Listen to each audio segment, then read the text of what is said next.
हॉटेलमध्ये आमदारांना ठेवून त्यांच्यावर अविश्वास दाखवणं योग्य आहे असं मला वाटत नाही. आणि ज्यांचा शेवटी आमच्या आमदारांच्यावर विश्वास आहे. अनेक प्रसंगातून तावून सुलाखून आमचे आमदार निघालेत आणि त्यामुळे मला खात्री आहे की पक्षाच्या धोरणाप्रमाणे ते वागतील. कशा पद्धतीने पैशांची उधळपट्टी केली जाते असं वाटतं तुम्हाला? कारण की सध्या अंबानींच्या मुलाच्या लग्नामुळे मुंबईचे अनेक हॉटेल जे ते ऑलरेडी सोल्ड आउट आहेत. त्यामुळे किमती फार वाढलेल्या आहेत हॉटेलच्या रूमच्या, असं मी ऐकलं. पैशाची उधळपट्टी काय, महाराष्ट्रात आता पैसे सगळ्यात जास्त खर्च करण्याची कुठल्या पक्षाची ताकद आहे, तयारी आहे, हे आता महाराष्ट्राला कळून चुकलेलं आहे. आणि महाराष्ट्राच्या जनतेच्या मनात प्रश्न आहे की एवढे पैसे आले कुठून. शिंदे गटाकडनं एक दावा केला जातोय की शेकापचे जयंत पाटील यांची उद्या विकेट जाईल. निवडणूक आहे, निवडणुकीच्या प्रचाराचा भाग आहे. बघू आपण काय होतं ते. उमेद अंतर्गत काम करणाऱ्या हजारो महिलांना जे ग्राउंड रूटमध्ये काम करतात त्यांना फुटपाथवर झोपण्याची वेळ आले, तर दुसरीकडं ज्या लोकांना मतदान करून सभागृहात पाठवलं त्यांना पंचतारांकित हॉटेलमध्ये ठेवण्याची व्यवस्था सरकारकडून करण्यात येते. कसं पाहताय? हा लोकशाहीचा सगळ्यात मोठा विरोधाभास आहे. लोकशाहीमध्ये जे निवडून जातात त्यांना रेड कार्पेट वागणूक आणि जे कष्ट करतात त्यांना फुटपाथवर झोपण्याची पाळी येते. उमेदच्या अनेक भगिनी, लाखो भगिनी आज महाराष्ट्रातल्या प्रत्येक तालुक्यातून काल मुंबईत दाखल झालेले आहेत आझाद मैदानावर. त्या ठिकाणी त्यांनी आंदोलन केलेलं आहे. त्यांच्या अनेक मागण्या आहेत. त्यांच्या मागण्यांना राष्ट्रवादी काँग्रेस पक्षाचा पूर्ण पाठिंबा आहे आणि त्यांच्या मागण्या पूर्ण कराव्यात. कारण मी ग्रामविकास मंत्री असताना उमेदची सुरुवात झालेली होती आणि त्यांच्यासमोर अनेक प्रश्न आहेत. ते प्रश्न सोडवण्यासाठी, त्यांच्या मागण्या पूर्ण करण्यासाठी सरकारने, खरं म्हणजे त्यांना इथंपर्यंत येऊन देण्याची गरज नव्हती. त्यांना त्यांच्या शिष्टमंडळाला भेटून त्यांचा प्रश्न सोडवायला पाहिजे होता. पण दुर्दैवाने या सरकारला मोठी आश्वासनं देण्याची सवय आहे. त्यामुळं त्या उमेदच्या शिष्टमंडळाला मंत्री भेटतील आज उद्या आणि भेटल्यानंतर सगळ्याच गोष्टीला हो म्हणतील. कारण चंद्र मागितला तरी देण्याची आता निवडणुकीत घाबरलेल्या या सत्तारूढ पक्षाची अवस्था आहे. सर, महायुतीकडनं असं भाजप आधी जास्त काळजी घेताना पाहायला मिळते. उद्या विधान परिषदेची निवडणूक आहे आणि त्याच्यासाठी म्हणून भाजपाचे केंद्रीय निवडणूक प्रभारी भूपेंद्र यादव मुंबईमध्ये दाखल झालेले आहेत आणि ते भाजपच्या नेत्यांकडून आढावा घेतात. आता परराज्यातला माणूस येऊन महाराष्ट्रातल्या आमदारांचा आढावा काय घेणार? महाराष्ट्रातल्या आमदारांना महाराष्ट्रातल्याच नेत्यांनी येऊन भेटणं आवश्यक होतं. पण ठीक आहे, तो त्यांच्या पक्षाचा अंतर्गत प्रश्न आहे. महायुतीकडनं असं दाखवण्यात येते की महायुती एकत्र आहेत किंवा घटकपक्ष एकत्र आहेत. मात्र भाजपच्या अनेक स्थानिक नेत्यांचं असं म्हणणं आहे की 160च्या खालती जागा घ्यायच्या नाहीत, 160च्या वरती जागा लढायची. अशा वेगळे लोक, वेगळे नेते पक्षाचे वेगळ्या गोष्टी बोलत असतात. नक्की शेवटी बसून पक्षाचे श्रेष्ठी अंतिम निर्णय करतात. तोपर्यंत या आकडेवारीला आणि क्लेम्सना फारसा अर्थ आहे असं मला वाटत नाही. पण आता दोन नवे मित्र भारतीय जनता पक्षाने जोडलेले आहेत. आता त्या मित्रपक्षांचीच चैनी जोरात आहे. त्यामुळं भारतीय जनता पक्ष कदाचित 120-130 जागांवर समाधान मानावं लागेल आणि उरलेल्या सगळ्या जागा या एकनाथ शिंदे आणि अजित पवार या दोन्हींच्या पक्षाला द्यावे लागतील.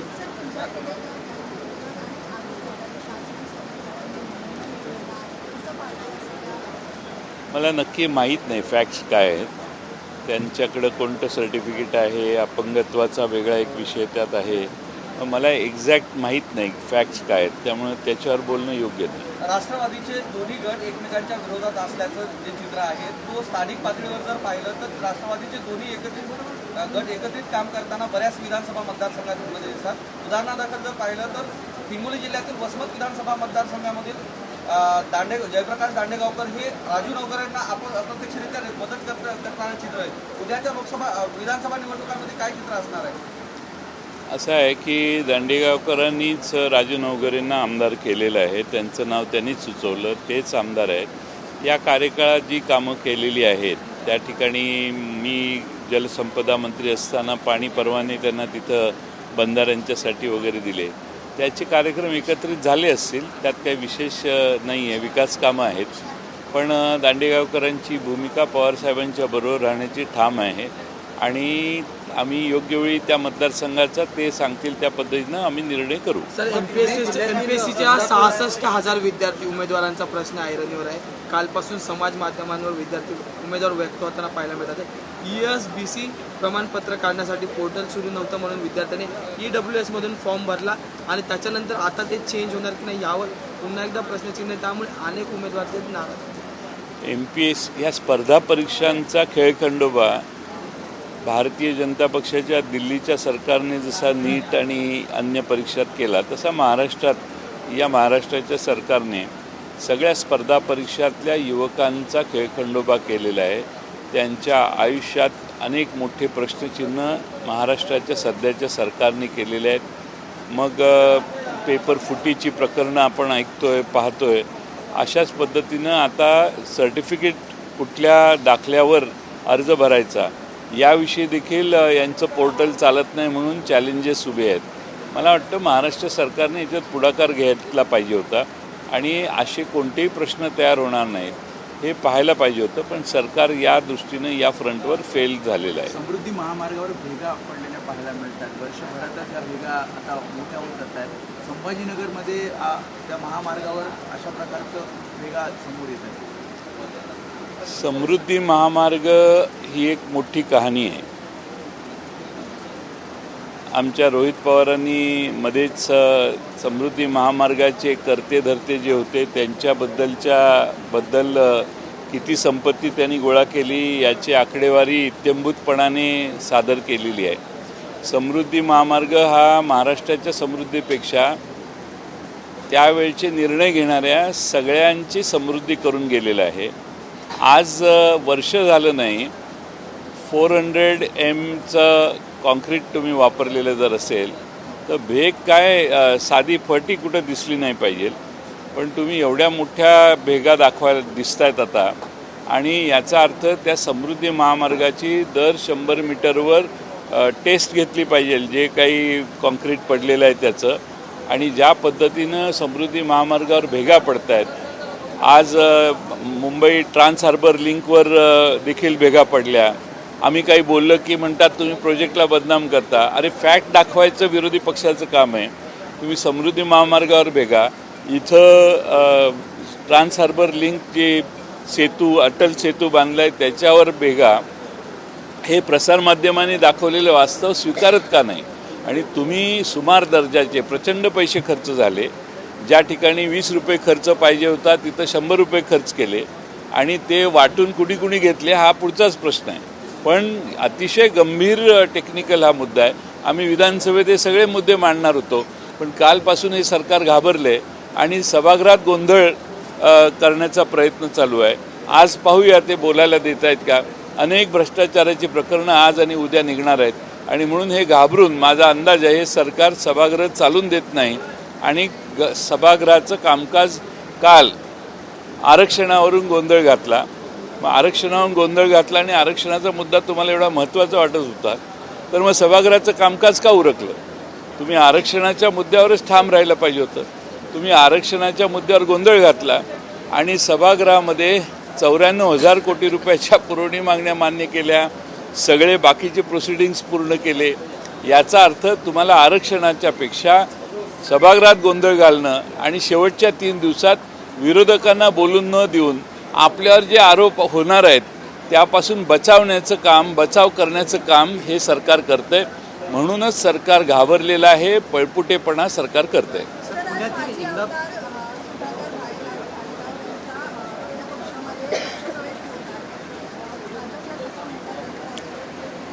सुधाकर भालेराव हे लातूर जिल्ह्यातले आहेत परंतु मातंग समाजाचे एक ते मोठे संघटक आहेत. मातंग समाजाला त्यांनी अनेक वर्ष मातंग समाजात एक चांगली संघटना महाराष्ट्रात उभारलेली आहे आणि त्यांना भारतीय जनता पक्षापेक्षा शरद पवार साहेबांच्या नेतृत्वाखाली काम करणं हे गेले काही महिने त्यांच्या डोक्यात होतं. यापूर्वी गेले 3-4 महिने 6 महिने लोकसभेच्या निकालाच्या आधीपासून ते माझ्या संपर्कात होते आणि त्यांनी मागच्या आठवड्यात हा निर्णय घेतला की पवारसाहेबांच्या नेतृत्वाखाली काम करायचं. म्हणून आज माझा एक विधानसभेतला प्रश्न संपला की मी त्यांच्या प्रवेशाच्या कार्यक्रमाला जाणार आहे. सर, शिंदेचे माजी पदाधिकारी यांना गांजा विकताना जे ते पकडले. त्यांनी एक वक्तव्य केलं आहे सुजय पाटील यांनी की जर कोणाच्या घरी 90 जरी असेल तरी कावळ्याच्या आधी मी हजर राहीन असं त्यांनी जनतेला पण संबोधित केलं आहे पराभव. सुजय विखे हे उद्विग्न अवस्थेत आहेत, मनस्थितीत आहेत. त्यांना पराभव का झाला याची कारणं कळलेली नाहीत आणि त्या भागातल्या जनतेच्या बाबतीत जो राग जनतेवर मतदारांच्यावर आहे तो त्यांनी कदाचित अशा पद्धतीनं व्यक्त केलेला दिसतोय. सर, मोबाईल करून त्यातील पैसे हे शिवसेनेचे आमदार विकत घेण्यासाठी वापरलेत का असा प्रश्न पवार यांनी उपस्थित केला. कसं पाहताय सर? रोहित पवारांनी आरोप केलेला आहे म्हटल्यावर त्याच्यात वास्तव आणि खरेपणा आहेच. त्यामुळं हे पैसे कशाला वापरले हे याची मोठी यादी आहे आणि लोकसभेमध्ये जनतेपर्यंत जो विकास नोटांच्या माध्यमातून पोचला तोही त्यातलाच भाग असेल असं मला वाटतं. सर, पुण्यातील इंदापूर आणि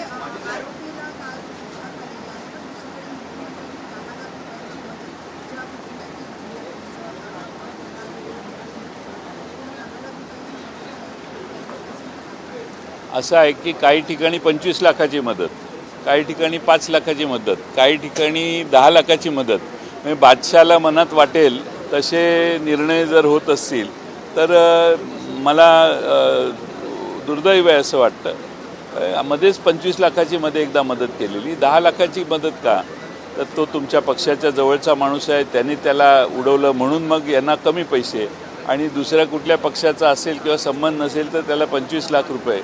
हे दुजाभाव मुख्यमंत्र्यांनी सोडला पाहिजे अशी आमची त्यांना विनंती आहे. मधनं प्रवास करणारी एक घरकाम करणारी जी तरुणी आहे ती रेल्वेमधनं पडली, जिच्यावर पूर्ण कुटुंबाचा आभार होता. तिचे दोन्ही पाय तुटले गेलेले आहेत, ज्यामध्ये सरकारनं तिला काहीही मदत दिली नाही. दुसरीकडं क्रिकेटरना 1100 कोटी रुपये दिलेत तर वेगळं बजेट सुद्धा सादर केलंय. या पद्धतीची जिच्यावर जिम्मेदारी होती त्या महिलेला काही दिले नाही सरकारला. या गोष्टीकडे तुम्ही कसं पाहता? बादशाच्या मनात आलं हिट अँड रनमध्ये 25 लाखाचे 10 लाख झाले. बादशाच्या मनात आलं क्रिकेटचे शौकीनांना खुश करण्यासाठी क्रिकेटवीरांना 11 कोटी दिले.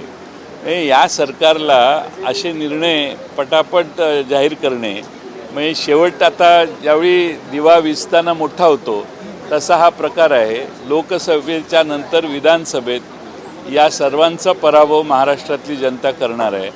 आज 94,000 कोटी रुपयाच्या पुरवणी मागण्या आणि त्याच्या आधी 2 वेळा बजेट मांडून देखील पुरवणी मागणी मांडावी लागते. हा सरकारच्या अर्थव्यवस्थापनातला गोंधळ आहे असं मला वाटतं. सर, गांजा तस्करीत पुन्हा एकदा महाराष्ट्राचं नाव आलेलं आहे. एका महिलेला त्या माजी शिंदेच्या शिवसेनेच्या पदाधिकारी होत्या, काही वादामुळे त्यांनी ते पद सोडलं, पण त्या गांजा तस्करी करत होत्या असं म्हटलं. 120 किलोचा गांजा पकडला, तेही तामिळनाडू पोलीस महाराष्ट्रात येतात आणि या गांजा तस्करी करणाऱ्या महिलांना पकडतात. हे गंभीर आहे आणि यावर पोलिसांनी योग्य ती कारवाई केली पाहिजे असं आम्हाला वाटतं. सर, पुणे जिल्ह्यातील इंदापूर आणि भोर या परिसरात मोठ्या प्रमाणात ड्रोन फिरवण्यात आलेले आहेत. अज्ञात हे ड्रोन आहेत. कसं बघताय?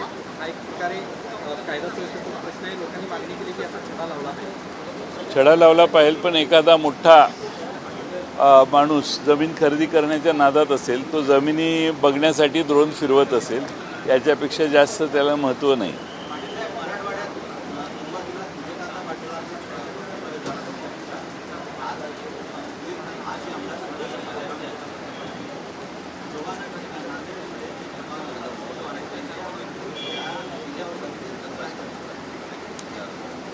नांदेड जिल्ह्यात आणखीन काही लोक पक्षप्रवेश करणार आहेत. पुढच्या आठवड्यात त्यांचा पक्षप्रवेश होईल. जळगाव आपल्या याच्यात धुळे जिल्ह्यातले काही लोक पक्षप्रवेश करण्याची शक्यता आहे. नाशिक जिल्ह्यातल्या देवळाली भागातले काही कार्यकर्ते जे आमच्यापासून फुटून गेलेल्या पक्षाचे आहेत ते देखील आत्ता प्रवेशाला आलेले आहेत. आणि आज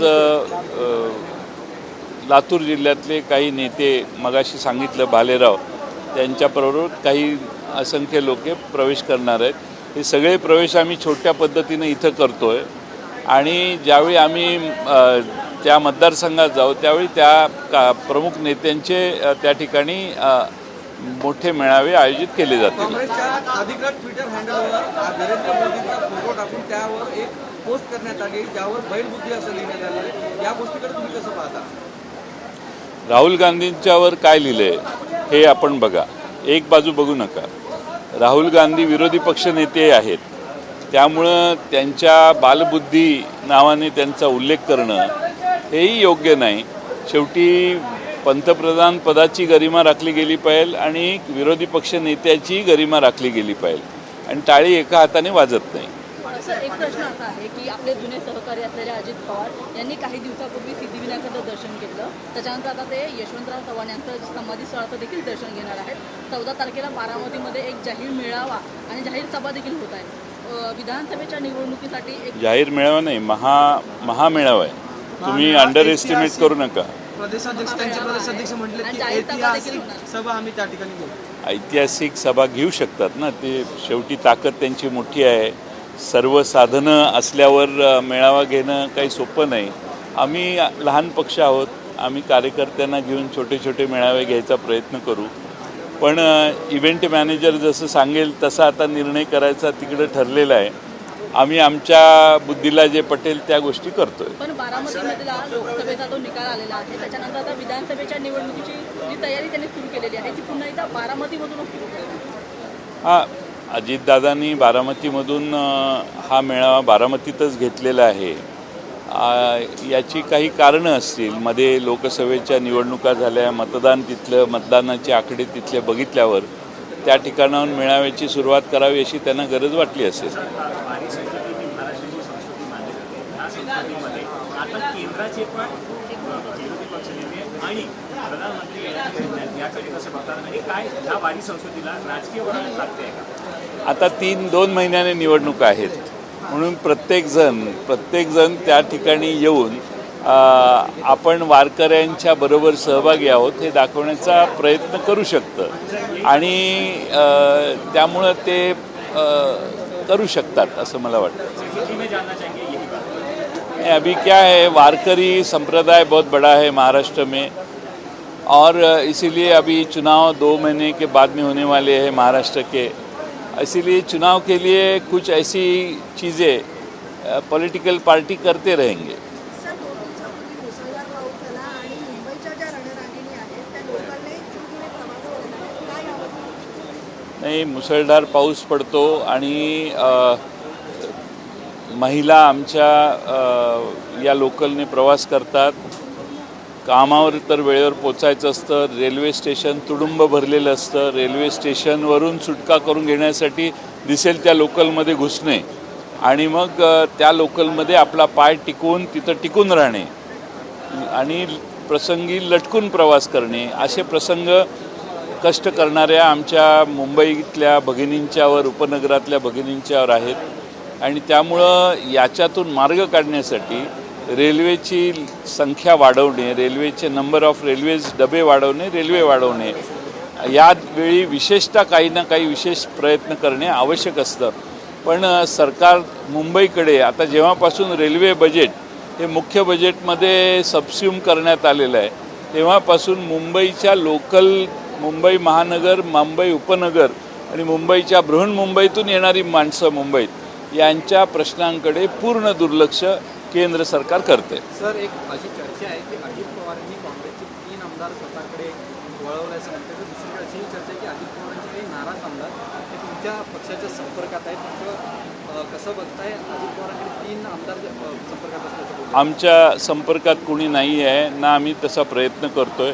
आमच्या आमदार जे आहेत त्यांच्यावरच भरोसा आहे आणि ते आम्हाला मतदान करतील.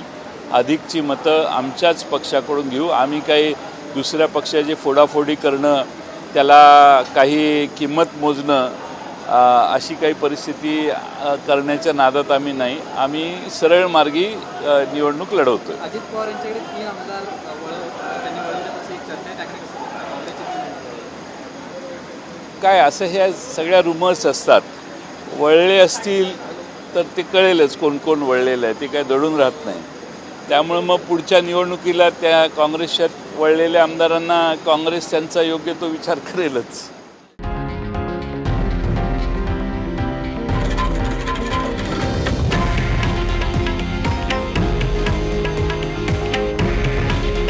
हे आहे देशातील नंबर 1 न्यूज नेटवर्क आणि आपण पाहत आहात TV9 मराठी.